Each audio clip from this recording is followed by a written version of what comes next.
నవగ్రహ మంటపాలు శివాలయాల్లోనే ఎందుకు ఎక్కువగా ఉంటాయి? నిజానికి ప్రతి గ్రహానికి ఆలయం ఉన్న క్షేత్రాలు కూడా ఉన్నాయి.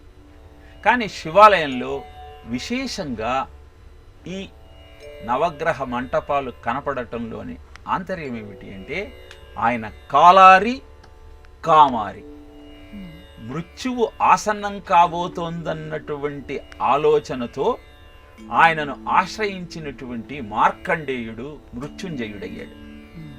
అలానే మనస్సును మధించేటువంటి మన్మధుణ్ణి దగ్ధం చేసి నీలో కోరిక అనేటువంటి ఆలోచనను మృగ్యం చేసి అంతటా ఉన్నది ఆ శివ చైతన్యమే అన్న అద్భుతమైన జ్ఞానాన్ని నీకు కలిగించేవాడు ఆ శివుడు.